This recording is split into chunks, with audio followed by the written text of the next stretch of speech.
Peace, love, and blessings. My name is Kepra, and today I'm going to be talking about optimal nutrition.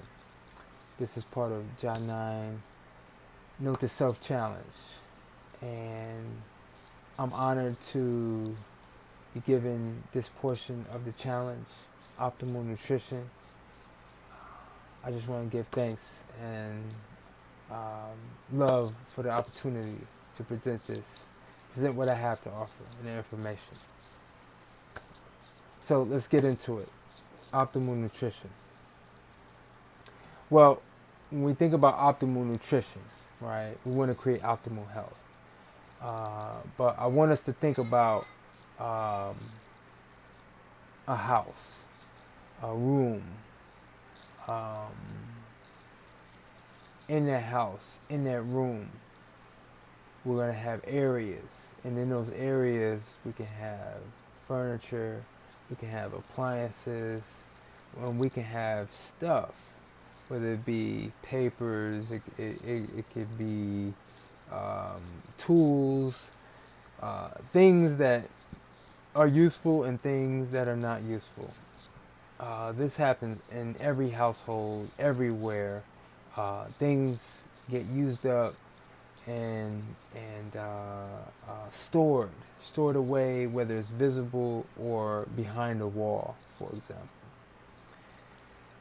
So, if we look at if we want to refurnish this house with optimal furniture, right? Optimal appliances, optimal things, in order to do it effectively and efficiently, we got to first get rid of the old furniture, the old appliances, the old stuff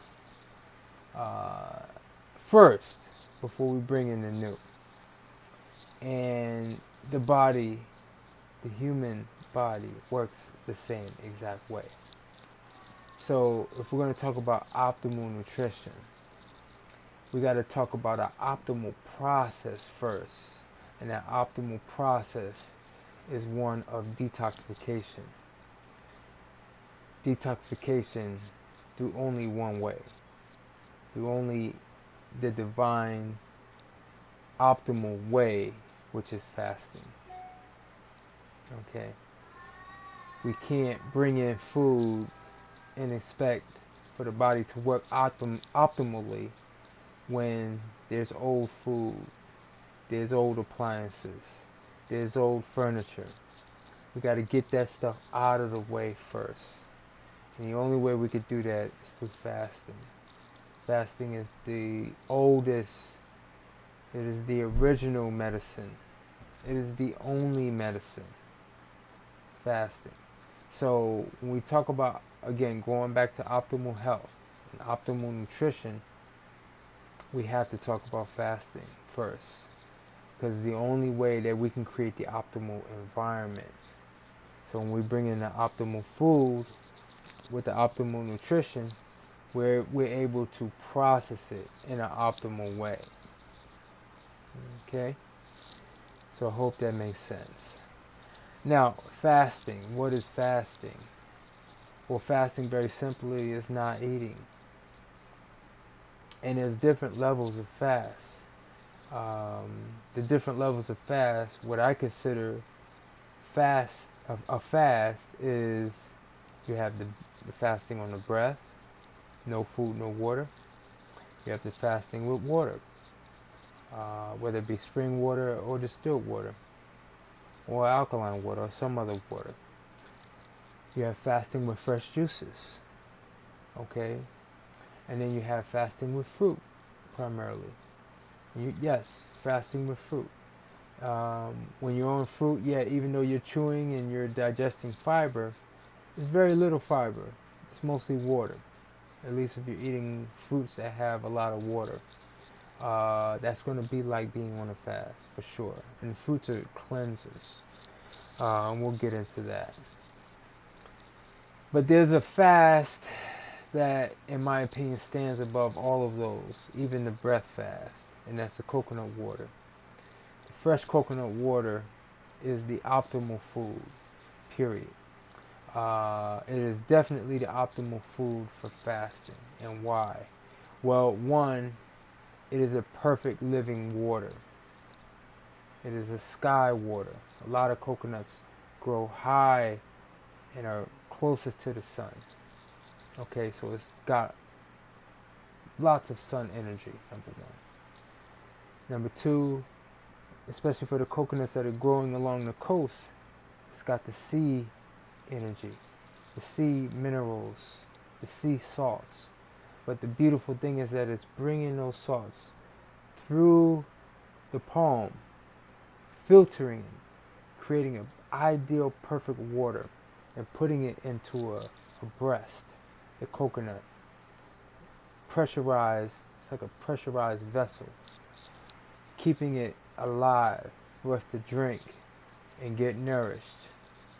And if we're using that water as a fasting water, it's a living water, it's a whole food, unlike fresh juices, and it's the perfect water. It has lots of potassium. Potassium is a natural relaxant for the heart. And the heart has to constantly work, pumping blood. It's our pump. So the pump, we want to work effectively and efficiently. So not only it relaxes the heart, it washes the heart, as they say. All right. So coconut water being the optimal fasting being the optimal process to create the optimal environment. So when we're ready to bring in the optimal nutrition, now we can create optimal health. What is the optimal nutrition? The optimal nutrition: fruits, vegetables, nuts, seeds, sprouts, flowers. All of these in varying degrees should be a part, should make up 99 to 100% of our diet. That is the optimal nutrition. One of the things about those foods that I mentioned, they largely have water. We are water-based beings.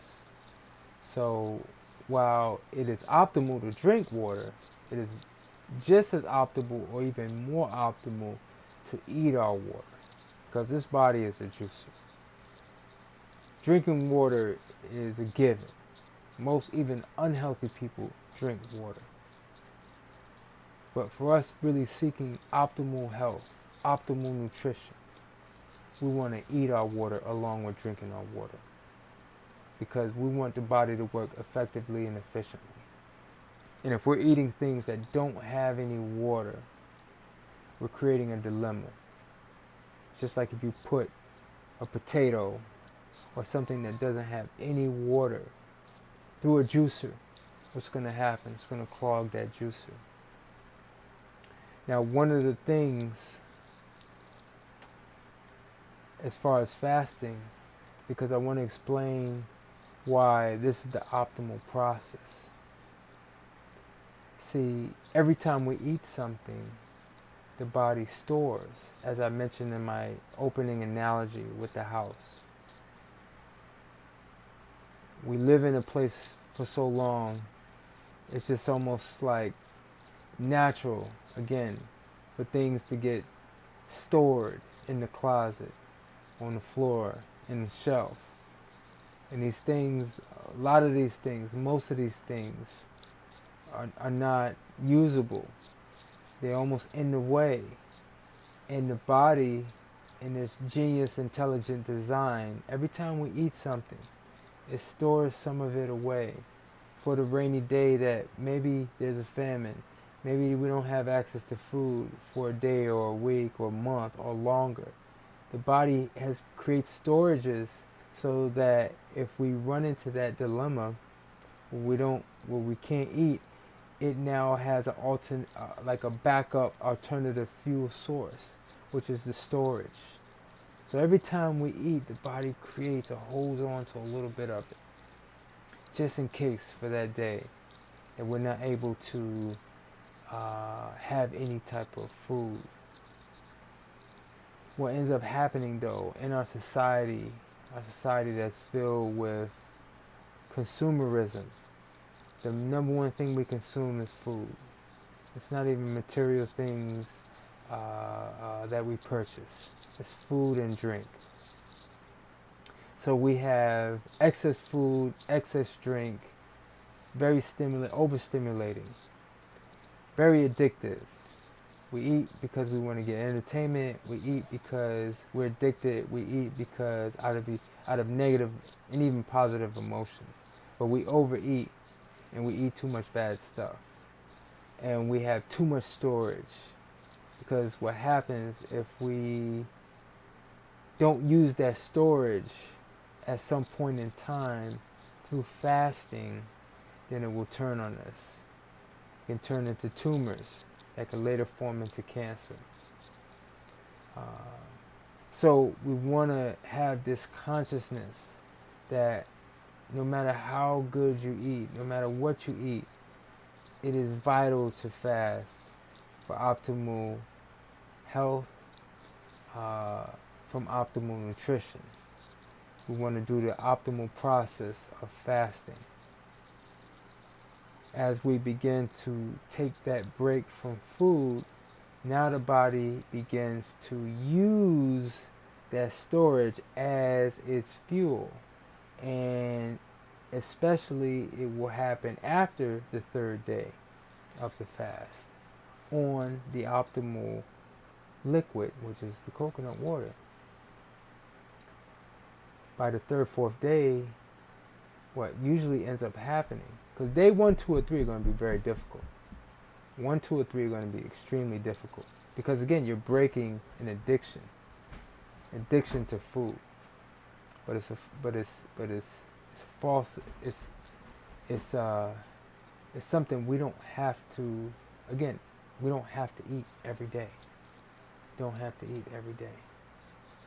When we get past that third day, what ends up happening is there's a shift that takes place. And that shift is from now the body taps into that fuel source, that storage, that excess storage. And what ends up happening, the body is so thrilled and so happy, hunger goes away. Hunger goes away, energy goes up. You almost feel what I call a faster's high. But it's not going to just it certainly is not going to happen on the first day or not even the second day. Just the opposite. You're going to feel hungry. You're going to feel famished. You're probably going to be having all types of emotions and things that your mind may be telling you why you should break the fast, etc., etc. You gotta stay the course. Get to that fourth day. Trust me, it'll be the best thing you can ever do for your body. Your body will be thanking you for the well-deserved rest that it needs. Because we want to live optimal. We all do. And our bodies do. Our body wants to, the human body wants to, again, be optimal. But we have to get out of its way. We have to allow it to do what it's designed to do. The original and only medicine, fasting. All right, so let's move on. We discussed the fasting. What that's going to do also is manage the mucus. Because with that storage, largely it's in the form of mucus. And mucus is the foundation of disease. So again, if we never use that storage, that becomes that storage becomes the heart and the source of all diseases. Whether it be a common cold, whether it be the flu, whether it be a headache, whether it be something on the skin, these are all forms of mucus that are expressing themselves in different ways. So if we get in front of it and start to manage the mucus, because mucus is a blessing and a curse. Mucus is our protector. But if we never stop eating, never allow the body to get rest, the storage can become overwhelming, because the storage is essentially a waste system. All right, and the body can't get rid of the waste fast enough through those proper channels. Uh, so what it does is it has to create dis-ease, and when the body creates dis-ease, normally what happens? You lose your appetite, and that's by divine design. You lose your appetite because the body wants you to stop eating. Stop eating, put you on a fast. Body now uses that excess as fuel, and then, and only then, it can begin to heal, because that's the only healing. Now, that doesn't mean that herbs and other processes like, let's say, enemas, colonics, and other alternative healthy practices are not useful. They're very useful, and I would certainly recommend those in the proper space and time. But they all come second to fasting. All right. So if we want to talk about optimal nutrition, which is going to hopefully lead to optimal health, we got to talk about an optimal process of fasting. When should you fast? How often should you fast? Um, these are all great questions. Well, every day, we should only eat once a day.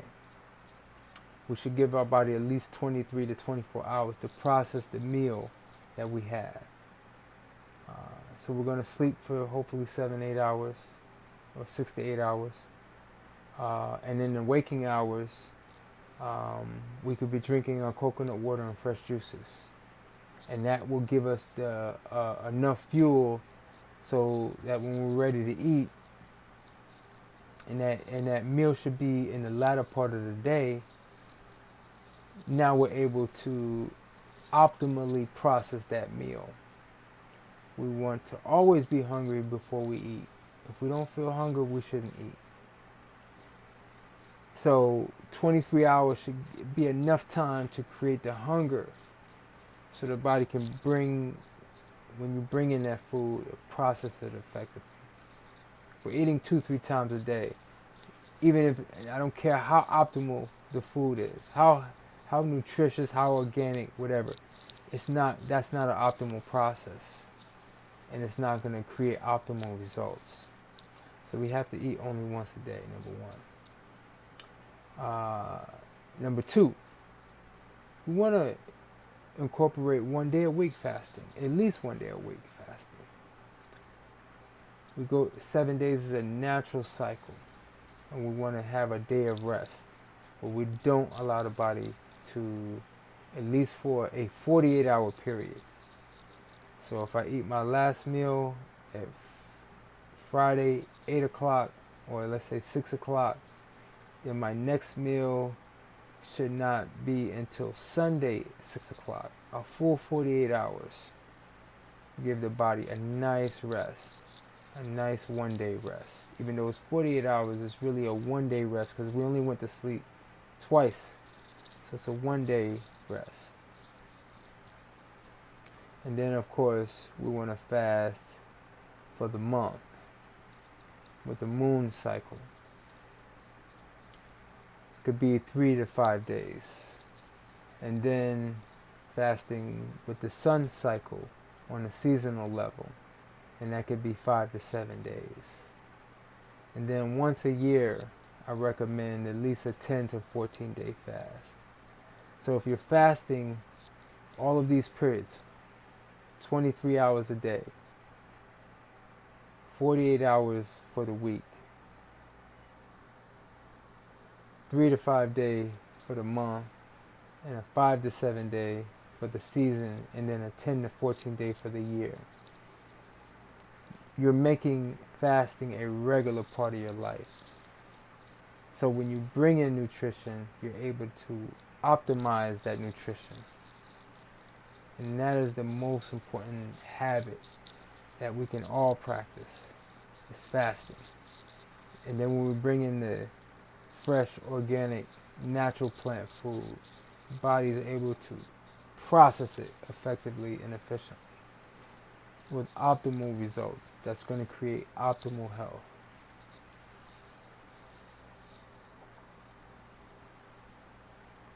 I hope that you got something out of this. I'm at my 20 minutes. Fasting, living plant food is the way to go. There's many more layers to this, but that's at the heart. That's the foundation. So we get to there, then we can go to the next level. Thank you for listening. I hope that you got something out of this. Peace, love, and blessings to the collective and the family. One love. Peace.